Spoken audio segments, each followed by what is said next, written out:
Who raised you more? Your parents, your grandparents, or someone else? If you've ever sat through a thunderstorm in complete silence, you'll understand what it felt like in my chest the week of graduation. That kind of thick, electrified quiet where you know something's coming, but you can't move, can't breathe, can't even brace for it properly, because what's the point?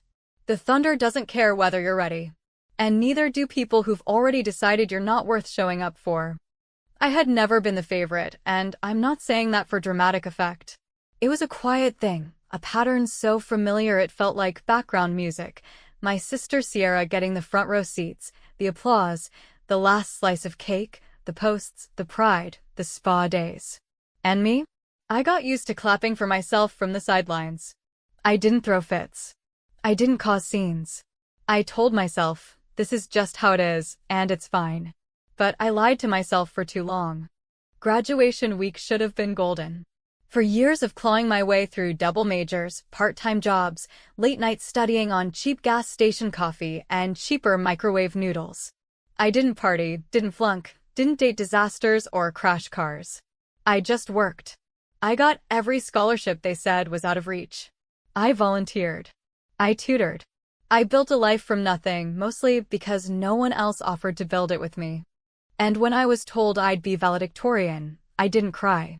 I didn't scream. I just sat very still on the floor of my apartment, staring at the email like it was addressed to someone else. It wasn't pride that hit me first, it was the sudden, gut-wrenching question of who's going to care? Because I already knew. I texted my mom that same night, simple and hopeful. Graduation is on Saturday at 10. I'm valedictorian. I'll be giving a speech. She didn't respond that night. I gave her 12 hours. Then 24. Then I texted again. Did you see my message? The reply came at midnight the next day. Casual. Unapologetic. Hey sweetie, that's amazing. We're really proud. But we're exhausted, baby. We might sit this one out. Take lots of pics. That was it. No follow-up. No, we'll try. No, can we watch the live stream? Not even a basic congrats call. Just we're tired.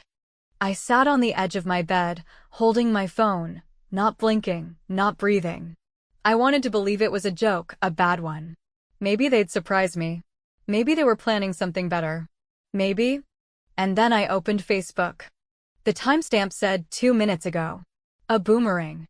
My mom and Sierra, both in fluffy white spa robes, clinking mimosa glasses in front of a fountain. The caption. Self-care Saturday with my favorite girl. The post had over 100 likes. Aunt June commented, "You two are glowing." Sierra replied with a pink heart and the sparkle emoji.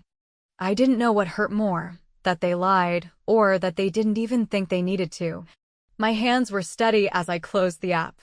I didn't cry. I didn't scream into a pillow or call Jade in hysterics. I just sat back, opened my laptop, and pulled up the speech I had written weeks ago. It was polished, elegant, a proper love letter to resilience and gratitude. The kind of speech you imagine your parents sitting front row for, blinking back tears. I'd written it for them, really. Every sentence, every thank you, every careful metaphor. I highlighted the final paragraph. My thumb hovered over the delete key. And I pressed it. Just like that, all the sweetness drained out of it. I didn't know what I would replace it with yet. But I knew it wouldn't be for them. It wasn't even anger. Not then. It was something colder, something still. The same stillness I felt when Sierra cried on Christmas morning because Mom forgot to buy her favorite brand of perfume while I sat quietly opening socks. The same stillness I felt when Dad framed Sierra's perfect attendance certificate next to her prom picture, but never asked how my science fair went. The same stillness I held in my chest every time I told myself maybe next time, even when I knew better. Graduation was supposed to be my next time. But now it was going to be something else entirely. At rehearsal the next day, the dean called me by name, Elena Matthews, summa cum laude, valedictorian. The room applauded politely. A few teachers gave me warm nods. I smiled, but I didn't feel it. My eyes scanned the auditorium. Rows and rows of seats. Third row, center right, was reserved for family. I counted the empty ones. 5. 5 seats marked with signs that would never be needed. 5 empty spaces that said more than any speech ever could. Until now. Because I was going to fill them. Not with people. With words. And not the kind that let them off the hook. I looked back at the podium, already picturing it, how the mic would feel in my hand, how the silence would stretch before the first word, how the camera would be pointed right at my face. They would be watching. Not from the seats they promised to sit in, but from somewhere with lemon water and scented candles. And I'd be ready. For the first time in years, I'd say something they couldn't scroll past. Something they couldn't heart react away. I wasn't going to yell. I wasn't even going to raise my voice. I was going to smile, look straight into that camera, and let it burn. The morning of graduation felt like standing backstage at a play you've spent your whole life rehearsing for, only to realize that no one in the audience bothered to show up. The gown felt heavier than it should have, the cap a little too tight against my scalp, and the air too still for a day that was supposed to feel alive. I sat in the holding area with the other graduates, the buzz of excited voices filling the space around me, everyone texting their parents, adjusting their tassels, passing around perfume and gum like teenagers again. Jade sat next to me, cross-legged and alert, tapping her foot against the tile with a rhythm I couldn't match. She didn't say much, but every few minutes she would glance at me, her expression unreadable. She didn't ask how I was doing. She already knew. I scrolled through my phone, half out of habit, half out of masochism. My mother had posted another photo, this time a filtered shot of her holding a glass of cucumber water, feet propped up on a lounger, captioned "The reset we needed." Sierra was tagged, curled up under a blanket beside her, wearing a clay face mask and grinning like she had no idea what day it was. No mention of me. Not even a casual, "Good luck to our girl today." Not even a recycled quote from Pinterest with the word "daughter" in it. It wasn't rage that came over me. It was something colder, something steadier. It was the moment a match is struck but not yet dropped into the gasoline. I had known, deep down, this would happen. But hope has a cruel way of clinging to old wounds, whispering that maybe this time will be different. Hope is a liar, and I was finally ready to stop listening. The ceremony was held in the main auditorium, a wide, echoey room that smelled faintly of industrial carpet and old paper. The kind of space that tried to pretend it was grand by hanging velvet drapes and setting up floral arrangements no one would remember. Each row was filled with clapping hands, beaming faces, proud parents waving at their kids as they processed down the aisle in blue gowns. Some held balloons, others flowers. One woman even had a laminated sign with her son's face on it, grinning awkwardly in his senior photo. I didn't need to look far to find my row. It was marked with a small, white card, reserved, Matthews family. It sat there, folded neatly on the third row, flanked by 5 perfectly aligned, perfectly untouched seats. 5 seats that would remain empty for the duration of the entire event. 5 seats that might as well have been tombstones. Jade leaned over and whispered, "Want me to go flip the signs upside down?"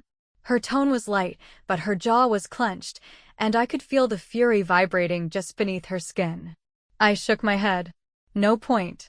The real reckoning wasn't going to be that theatrical. It was going to be quiet.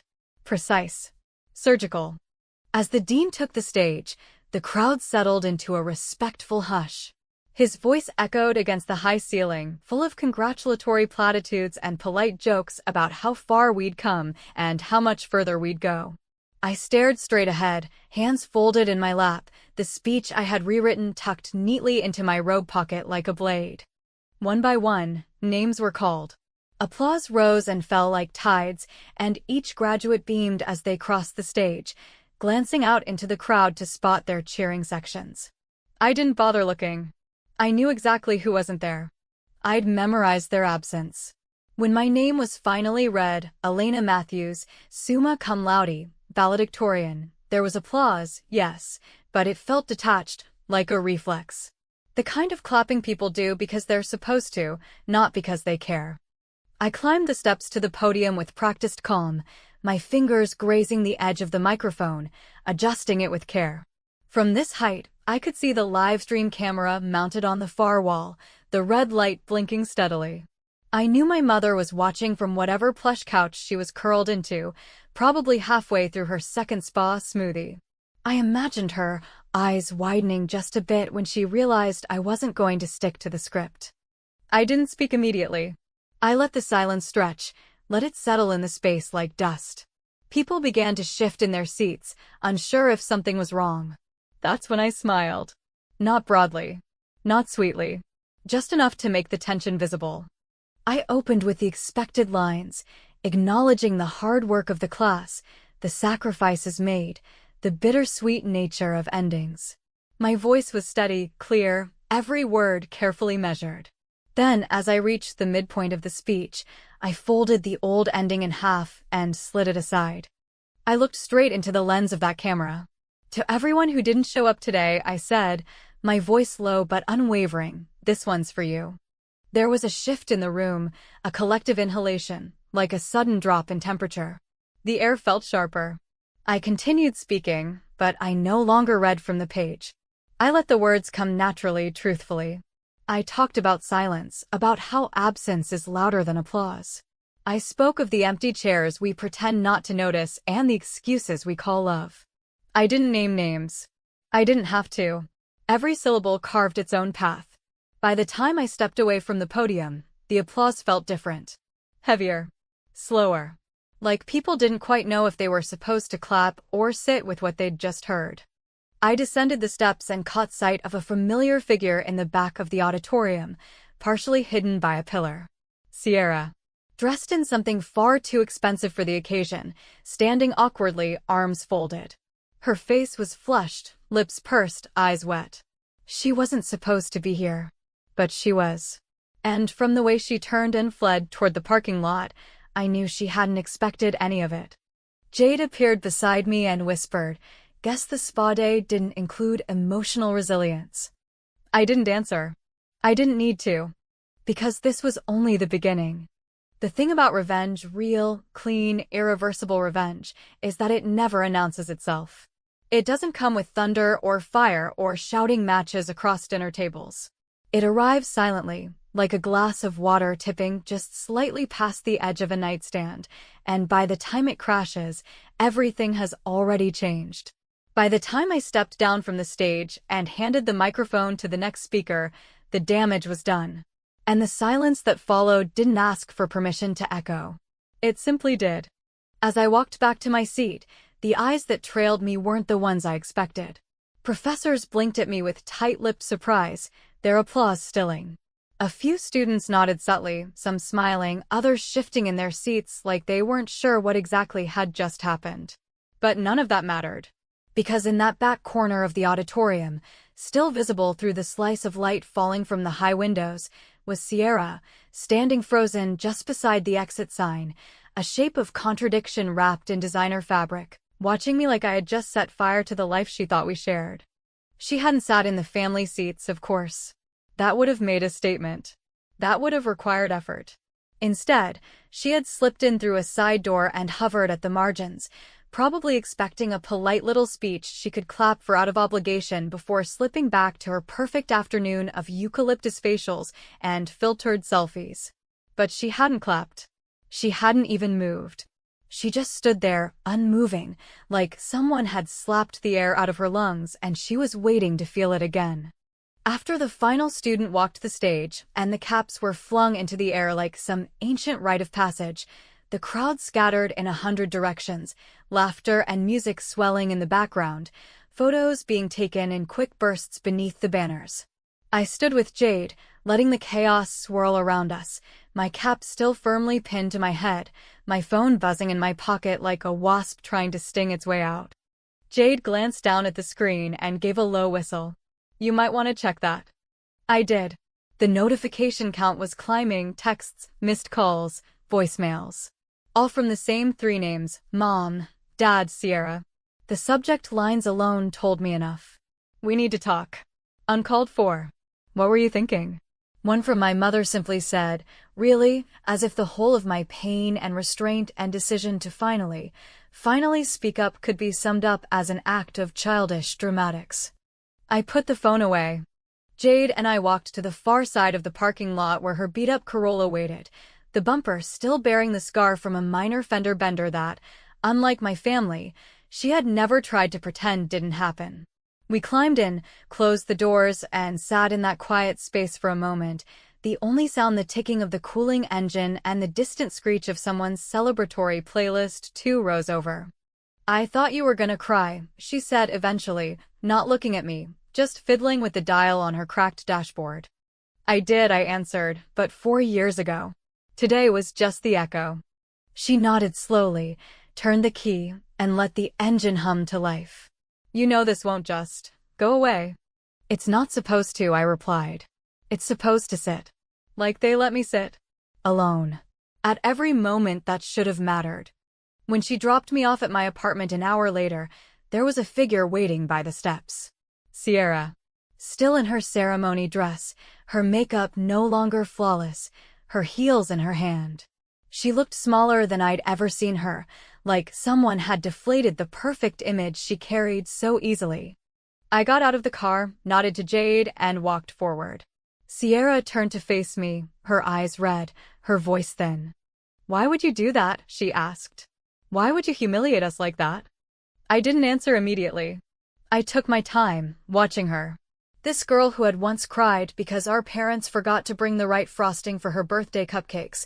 This girl who had received cars, spa days, photo shoots, affection served like dessert, while I scraped for glances, for texts, for the occasional "We're proud of you too, honey." "I didn't say your name," I said at last. "If you felt humiliated, maybe ask yourself why." She stepped back as if I had struck her. Her hands trembled slightly. "Mom is devastated," she said. "She said you've ruined her day." I smiled, but not out of malice. More out of relief. She didn't think my day was worth attending, but I'm glad she still has days that matter. "I was there," Sierra said, as though that counted for anything. "I came." "Yes," I said, walking past her, up the steps. "And I saw you leave." She didn't follow. She didn't call after me. She just stood there, holding her shoes, as the door closed between us. Inside, I finally checked my voicemails. The first was my father's voice, apologetic but firm, trying to make peace in that way only people who avoid conflict know how to do. "Hey, sweetheart. Look, I know today didn't go how we thought, but your mom's really upset. She feels like she was blindsided. You could have said something privately. Not like that. Please call us." The second voicemail was shorter. My mother's voice, clipped and raw. "You made your point, Elena. Loud and clear. I hope it was worth it." The third was from Sierra. "I don't even know what you want from us anymore." I deleted them all. And for the first time in my adult life, I didn't feel guilty for the silence that followed. There's a particular type of silence that descends after you tell the truth in a room full of people who never wanted to hear it. It's not the peaceful, resolved kind of quiet that comes after catharsis or understanding.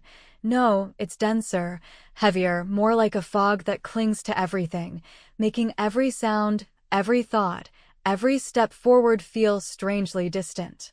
I lived in that silence for the next few days, not because I didn't have anything to say, but because I knew, instinctively, that nothing I said now would change what had already been spoken out loud and on record. The clip of my speech hit the internet faster than I expected. I hadn't planned on it being filmed, let alone shared, but apparently some junior in the back row had captured the whole thing on their phone and uploaded it to TikTok with the caption, "Valedictorian calls out her family live at graduation." Within hours, it was everywhere, stitched, duet, debated, reshared by strangers with usernames like @CycleBreaker and @ToxicFamilyEscape. Some called me brave. Some called me cruel. Some even speculated whether I was making it up for attention. But I didn't care. Because none of those people had been there when I cried in my bedroom at 12 years old because my science fair project didn't get a single photo while Sierra's C-essay got framed and hung in the hallway. The phone didn't stop buzzing. My mother, true to form, didn't leave a single emotion unexplored in her messages.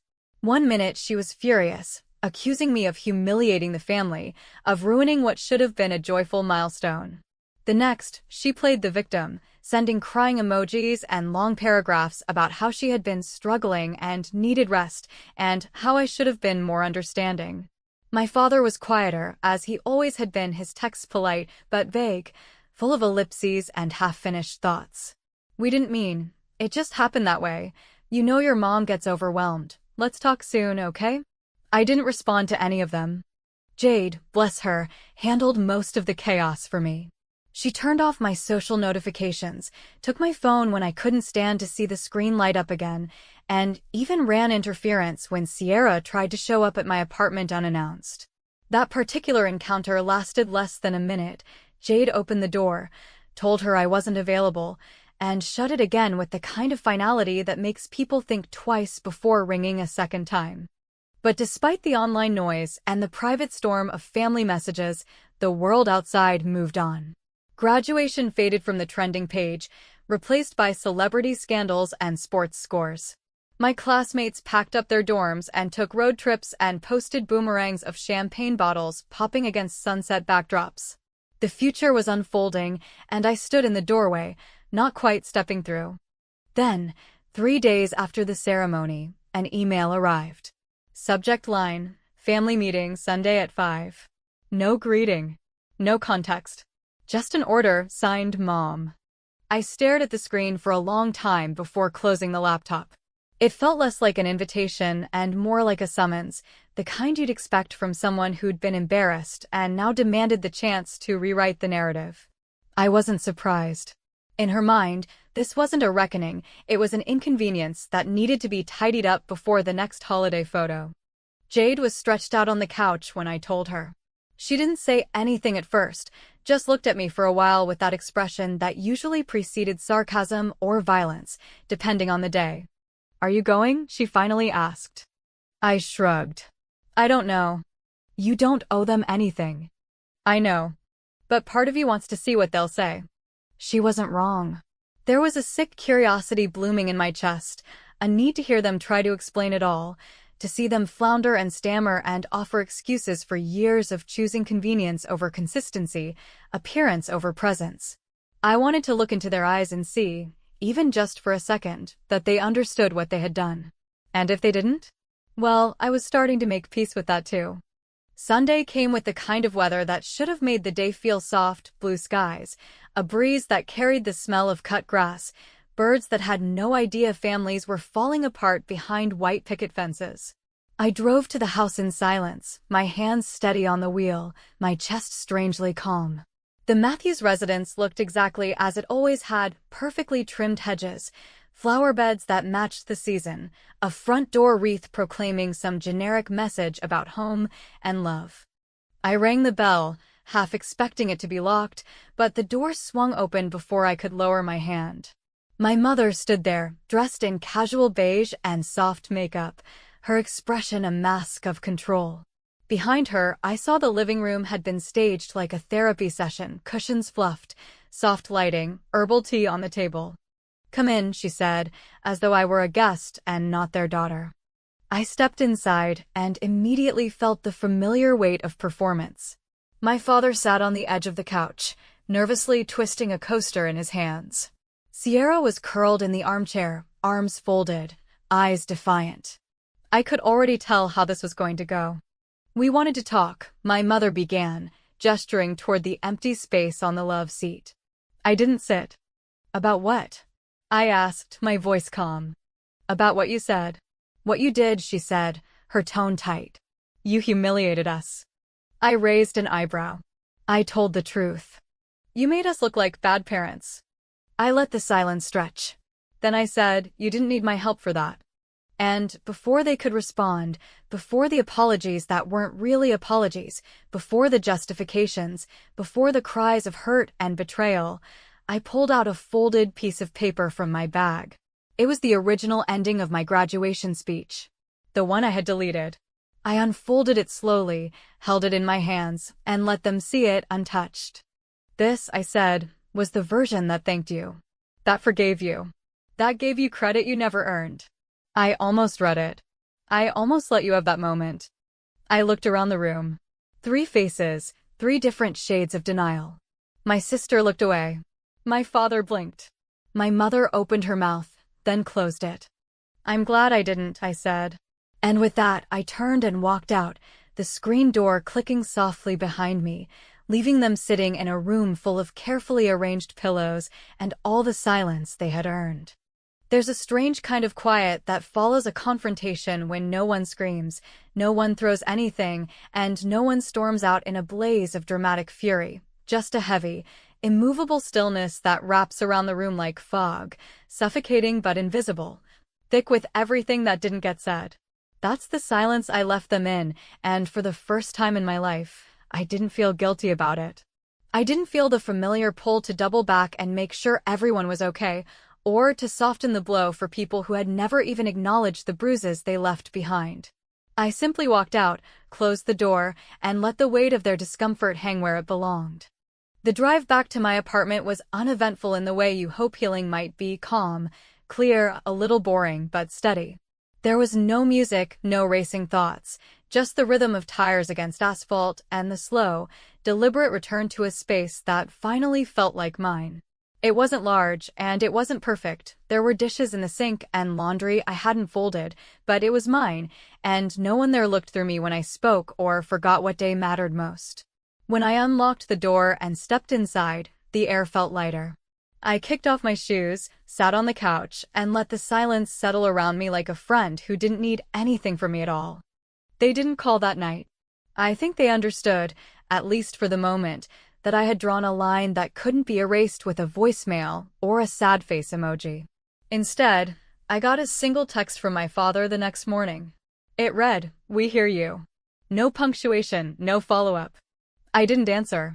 Not because I wanted to punish him, but because I genuinely didn't know what would come next, or if I even wanted anything to come next. Sometimes silence isn't a punishment. Sometimes it's a boundary.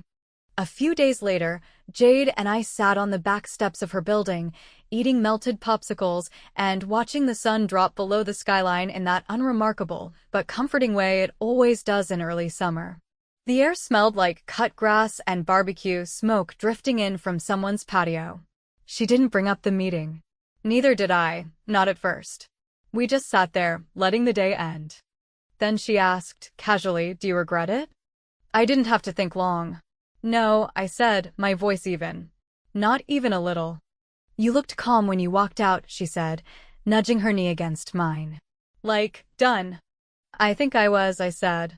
Done hoping they'd wake up one day and remember I exist outside of Sierra's shadow. Done waiting for applause from people who never even showed up to the performance. She nodded. "I meant what I said the other day. You were brave. You didn't just burn the bridge. You made sure they watched it fall." "That wasn't revenge," I said, tilting my head to the side. "That was honesty. If it looked like fire to them, maybe it's because they finally saw the damage they caused." For a while, we didn't say much else. We finished our popsicles, watched a kid across the street chase his dog in crooked, joyous loops, and just existed. I hadn't realized how good that could feel, just existing without performing, without proving, without asking for validation that never came. Later that night, as I lay in bed, the phone buzzed again. Another message from my mother, this time a little longer. "You've made your point. But family is family. We love you, even if we didn't always show it right. Can we please try to move forward?" I stared at the screen, rereading it several times. The words felt off. Like a PR statement designed to calm a firestorm without acknowledging what started the blaze. I didn't doubt that she believed she loved me. But love that only shows up when it's challenged isn't the kind that builds trust. It's the kind that builds tension. And I was tired of carrying tension in my chest like a second ribcage. Instead of replying, I clicked the screen off and let the phone slide to the floor. I closed my eyes, not because I was trying to sleep yet, but because I was trying to remember what peace felt like without anyone else's voice in my head. No guilt. No second guessing. Just me, finally taking up space in my own story. The next morning, I printed out a photo of me at the podium, mouth mid-sentence, hand resting on the side of the lectern, that faint, knowing smile on my face. I didn't post it anywhere. I didn't send it to anyone. I just taped it to the inside of my closet door, where I'd see it every time I reached for something familiar. A reminder that the girl in that photo finally chose herself. Weeks passed. Then months. There were no birthday cards, no family dinners, no forced apologies wrapped in fake smiles. And yet, I didn't feel a hole. I felt a clearing. Like I had uprooted something rotten and, in its place, left room for something new to grow. Not louder. Not brighter. Just honest. Somewhere in the silence that followed, I began to write again, not for school, not for accolades, not for anyone's approval, but for myself. Not all stories have tidy resolutions. Not every wound becomes a scar you're proud to show. But some endings, the quiet kind, the irreversible kind, are the most powerful because they don't need an audience. They just need to be lived. And so, when people ask me now about that speech, whether it was worth it, whether I'd do it again, I don't answer right away. I let the question hang there, suspended like a note at the end of a song. And then I say, that wasn't the day I changed everything. That was the day I stopped pretending I hadn't already changed. I never told them I wasn't coming back. I never had to. They heard it in my silence. They felt it in the space I no longer tried to fill. And in the end, that was the truest part of all.